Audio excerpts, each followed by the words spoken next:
কোনো টাকা পয়সা লাগে নাই, নিজের যোগ্যতায় চাকরি পেয়েছি। আলহামদুলিল্লাহ, আল্লাহর কাছে লাখ লাখ শুকরিয়া। আমি 120 টাকায় যে কেমনে চাকরি পাইলাম, যা চাকরির বিকল্প আছে আমি ফলো করছি। আল্লাহর রহমতে আমার ঘুষ ছাড়া নিজের যোগ্যতায় চাকরি হয়ে গেছে আলহামদুলিল্লাহ। আমার পরিবারে আমি একাই চাকরিজীবী, কেউ চাকরিজীবী না, আমি ফার্স্ট সরকারি চাকরি করতেছি আলহামদুলিল্লাহ। আমার পরিবার সবাই অনেক খুশি। আমি আজকে 120 টাকার বিনিময়ে বাংলাদেশ পুলিশে চাকরি পেয়েছি, এটা আমি বিচার করতে পারতেছি না। কারণ আমার আব্বা একজন রিক্সা চালক, আমার কোনো ভাই নাই, আমি নিজেই, আমার কোনো ভাই নাই, আমি এক ভাই। তো আল্লাহর কাছে আমি আর কিছু চাই না। আল্লাহ আমার দিকে তাকাইছে, আমার আব্বারে আমি জড়াই ধরাম, তখন থেকে আমার মতো আর কেউ সুখী হবে না। আল্লাহর কাছে আমি লাখ লাখ শুকরিয়া।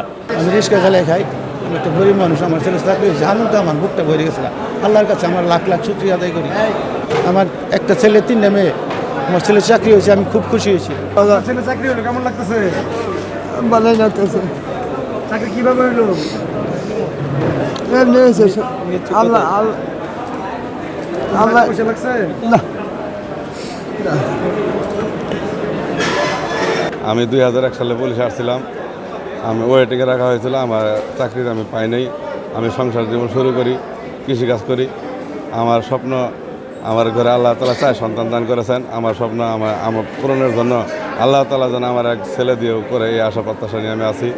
তাই আজ আমার আশা প্রত্যাশা পূরণ হয়েছে।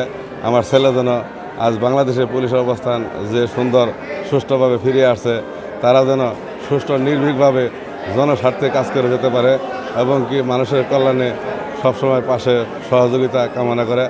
এখানে আমরা টোটাল আবেদন পেয়েছিলাম যখন আমরা 1 মাস আগে শুরু করি, মাঠ পর্যায়ে 2191 জন আমাদের এখানে টোটাল আবেদন করেছে এবং তারা শতভাগ এই মাঠে এসে পরীক্ষা দিয়ে 395 জন উত্তীর্ণ হয়েছে। 395 জনকে আমরা অ্যাডমিট কার্ড দিয়েছিলাম।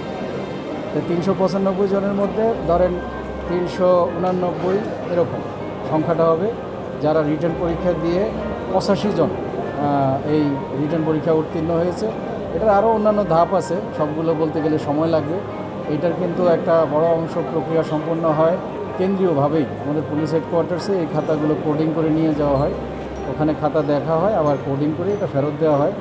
এবং সেইটার জন্য আরেকটা টিমও আসে পুলিশ হেডকোয়ার্টার্স থেকে বারবার, একজন পুলিশ সুপারের নেতৃত্বে, এক্ষেত্রেও তাই হয়েছে।